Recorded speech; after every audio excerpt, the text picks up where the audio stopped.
každý z vás by mohol povedať, čo sa mu na parkoure páči najviac, alebo aký má najkrajší zážitok s parkourom. Celkovo na parkoure aj trickingu sa mi páči hlavne to, alebo aspoň my to tak máme zaužívané a cením, že sa aj Parkour.sk o to snaží začať spájať opäť tých ľudí z celého Slovenska.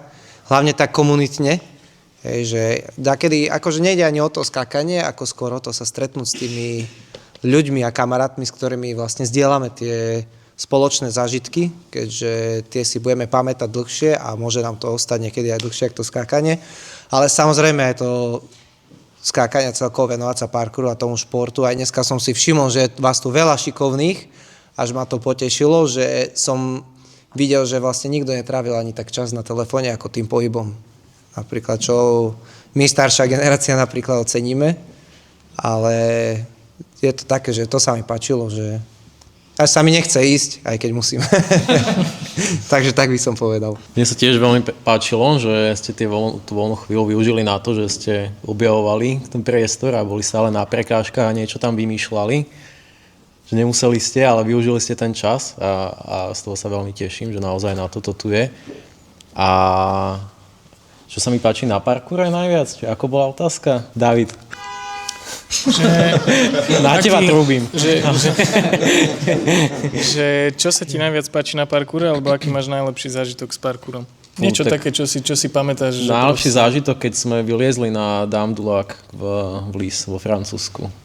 Tak to bol pre mňa najsilnejší zážitok. Okay. A najviac sa mi páči taká prispôsobiteľnosť, že vlastne že do parkouru ako keby sadne úplne každý. Že každý má úplne nejaké iné predispozície, každý má nejaké iné možno vlohy alebo nejaké záujmy a vždy si v tom parkoure vie človek nájsť niečo.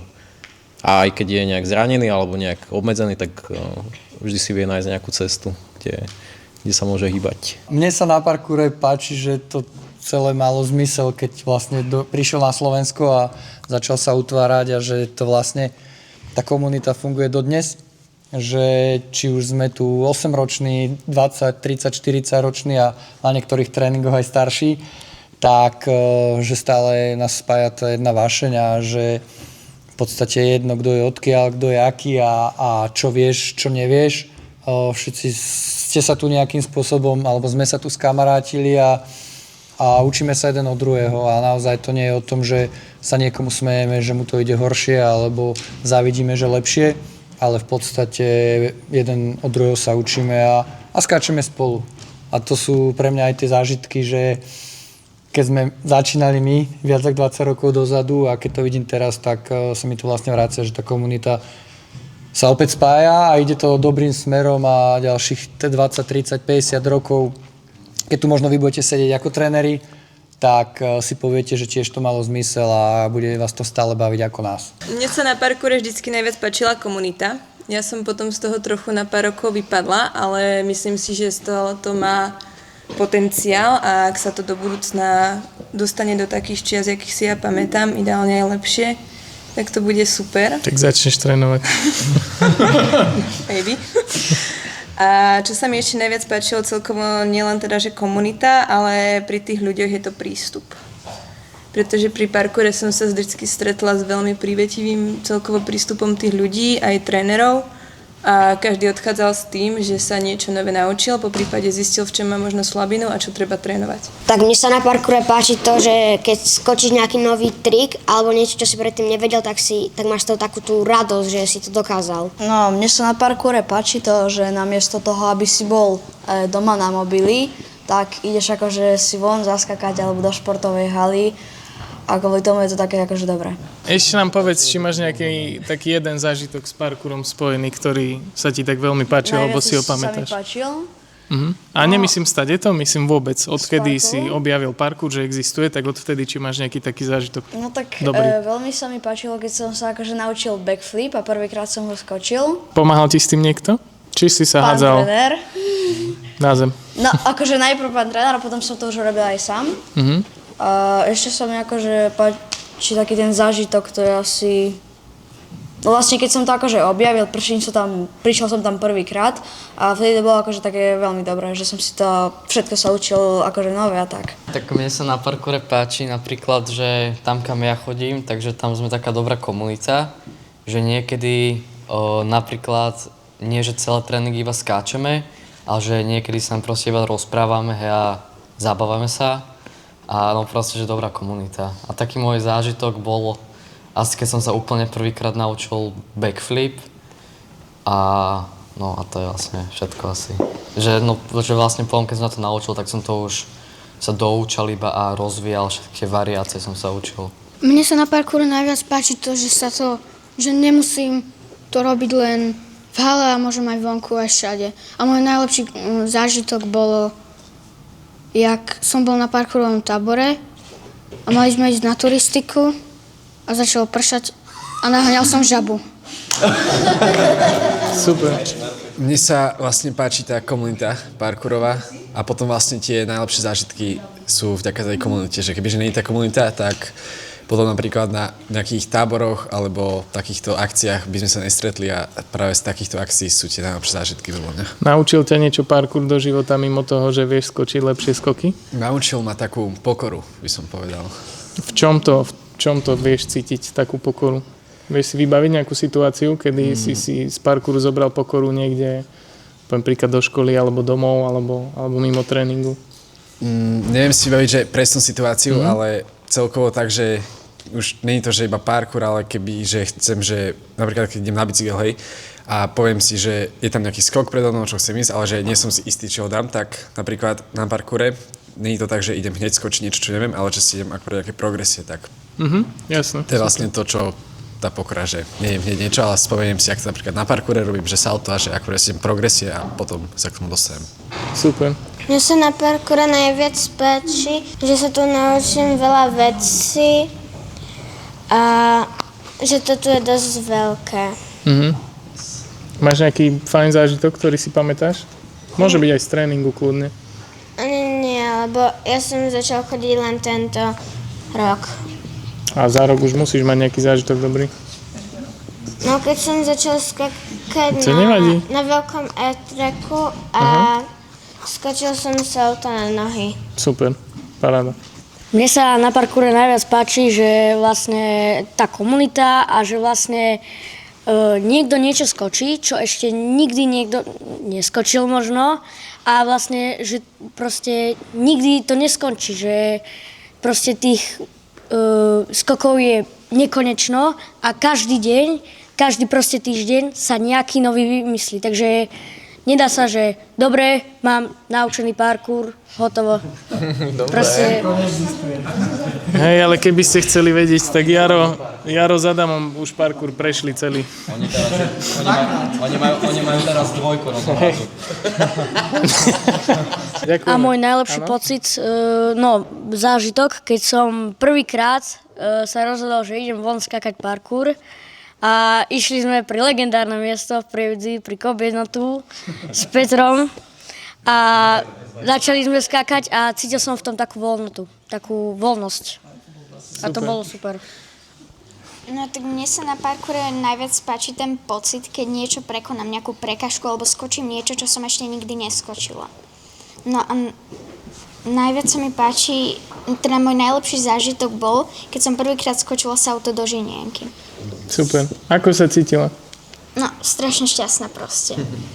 Ešte si vieš vybaviť nejaké také šťastie z tvojho života iné ako pri tom salte? Alebo to bolo najlepšie, keď sa cítila pri tom To salte? bolo najlepšie proste. Super. No, mne sa páči na parkoure samozrejme tá komunita, to je hlavné, a sloboda z pohybu. A ešte, čo sa tu spomínalo, že keď má niekto nejaké zranenie a nájde si tú cestu zase späť skákať, že sa nebojí a že sa odhodlá a odváži. Tak teda najlepší zážitok bol, keď som začínala s parkourom, som chcela strašne vedieť backflip na zemi. To bol môj menší sen. A normálne, ja som si ho splnila, tak potom mám ďalšie sny, tak chcem vedieť 3-6. A takto pokračujem a mňa to proste baví sa prekonávať. A tak to asi všetko.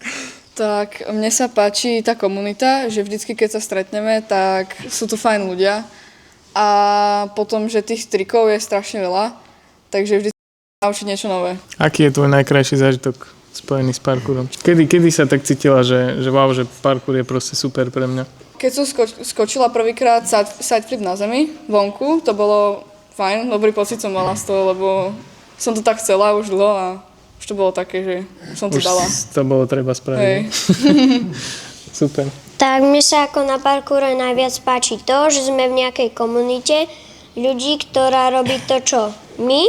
Dávame si výzvy, robíme kreatívne dráhy a spolu sa aj rozprávame o tom parkoure. A keď niečo spraví on, tak nás to ťaha a aj my to môžeme spraviť.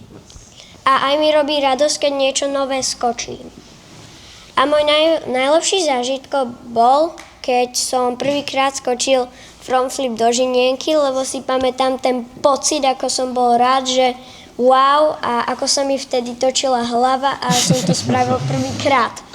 Paráda. To je taký, že najzážitok, ktorý si až doteraz pamätám. Tak mne sa na parkoure najviac páči to, že akože, no ja mám aj z dosť vecí strach a mne sa na ňu hlavne páči, že jednoducho sa dokážem prekonať a že napríklad skočím to, aj keď sa strašne bojím. A jednoducho sa tak snažím aj svoj strach, že odburávať. A asi moje najkrajšie zážitky sú, že vždycky, keď prekonám ten strach. No, mne sa na parkoure páči. Ja som predtým chodila na gymnastiku a tam sme museli robiť pohyb presne dá sa povedať, že udaný, ktorý nám dali a na parkoure si môžeme vlastne ten pohyb vymýšľať a máme v tom pohybe slobodu a na svoj najlepší zážitok s parkourom si nepamätám. Mne sa na parkoure páči veľa vecí, asi nielen jedna. A jedna taká zásadná je vlastne aj, že toto, že si pamätám, keď som začínal ja, tak som bol vlastne v pozícii vás, jak ste vy tu, že počúvate nás, tých starších a skúsenejších. Tak vlastne pre mňa je taký ten moment, kedy sa ten kruh tak uzatvára, že vlastne ja som niečo počúval 10 rokov dozadu a teraz ja som veľakrát v tej pozícii, že ja niekoho niečo učím a sprevádzam tým parkourom, čiže to je také, že taký až výnimočný pocit, priam by som to opísal. Tá komunita je tiež niečo, že vďaka parkouru mám vo svojom živote ľudí, ktorých proste poznám doteraz a proste, že a niektorí ľudia proste, že odchádzali, prichádzali a bolo to také premedlivé. Ale potom je tam taká jedna vec, ktorá to celé spája, že každého človeka, čo si vybavím, alebo viem, že sa parkouru venoval, tak od nikoho z tých ľudí som nikdy nepočul, že parkour je blbosť a som rád, že som s tým skončil. Že keď sa tomu ľudia venovali proste, že rok, 2, alebo proste aj dlho a možno, že aj prestali, tak vždycky bolo taká spomienka na to, že wow, aké to bolo krásne, že som sa tomu venoval. Takže dúfam, že aj vy budete mať takúto kapitolu s parkourom, že možno, že aj keď prestanete o niečo skôr, alebo to budete ťahať ešte dlhé roky, takže si potom poviete, že aké to bolo krásne. A najkrajší zážitok, akože asi také tie komunitné záležitosti, tiež hlavne z tých parkourových meetingov v Bystrici, že tam mám veľa strašne dobrých spomienok a taký akože s nejakým svojím prekonávaním sa možno tiež z Francúzska, tiež z Lys. Sme tam boli 2 roky dozadu, jedna zostava. A takže sme si tam taká zostavička skočili Manpower Gap. A to bol tiež taký moment, že skok, čo som videl vo videách, tak zrazu som tam stál a som ho spravil. Tak som bol taký, že OK, že to je cool. Že to je celkom fajn. Takže asi tak. Tých zážitkov je strašne veľa. Prostredníctvom parkouru som spoznal strašne veľa ľudí, skvelých ľudí. Mohol som trénovať so svetovými atletmi, ktorých sme videli v televízii alebo na internete, čož je možno aj teraz také maličké percento, že vlastne máte možnosť trénovať s tými najlepšími v Československu a môžem povedať, že aj na svetovej scéne sú samozrejme dobrí tréneri, ktorých ste tu dnes mali. Prostredníctvom parkouru som dokázal spoločne s viacerými mojimi kamarátmi precestovať veľa častí krajiny, sveta. Tým parkourom sa dá určite aj živiť, pokiaľ si idete za svojím snom a myslím si, že aj ten parkour mne dal veľmi dôležitú vec, že to máte presne jak s nejakým trikom, s nejakým saltom alebo s nejakým skokom. Snažíte sa, idete si pre ten skok, ste ochotní investovať do toho nespočetné množstvo času, až sa vám nakoniec ten skok podarí a vidíte, že to je možné. A takto to podľa mňa funguje aj v reálnom živote, že pokiaľ na veciach pracujete a idete si za tým svojím snom, tak dokážete veľké veci. A veľmi by som si prial, keby naše tieto stretnutia, či sú to komunitné džemy alebo workshopy a tak ďalej, sa zúčastňovali aj vaši rodičia, aby pocítili, aký je ten pohyb krásny, aby ste dokázali možno s nimi prepojiť ten váš vzťah a vôbec sa nebojte na budúce zobrať svojich rodičov, nech si zoberú to najlepšie športové oblečenie, čo doma majú, lebo im to Ježiško doniesol a nikdy to nevyužili a môžete spoločne trénovať a môžete ich vy vzdelávať v tom pohybe a učiť ich pohyby, ktoré ste sa vy naučili, pretože vy dobre viete, ako ste sa to učili a môžete pekne krok po kroku učiť svojich rodičov hýbať sa, byť zdravý a mať rád svoje telo. Tak ja vám chcem ešte poďakovať za to, že ste prišli, za to, že ste nám povedali všetko, čo sme si mohli od vás vypočuť, lebo každý názor, aj každý ten váš príbeh bol zaujímavý a sme radi, že sme ho mohli počuť. A ja len asi poviem, že budeme teda radi, ak sa uvidíme aj na ďalšej akcii komunitnej, ktorú možno zorganizujeme v Senci, možno v Žiline, možno v inom meste, možno v Prievidzi a budeme radi. Ale až keď bude diaľnica do Prievidze. A budeme radi, keď sa teda opäť budeme stretávať a keď to bude pravidelnejšie. Už ste súčasť komunity a budeme vám držať palce na vašej parkourovej ceste.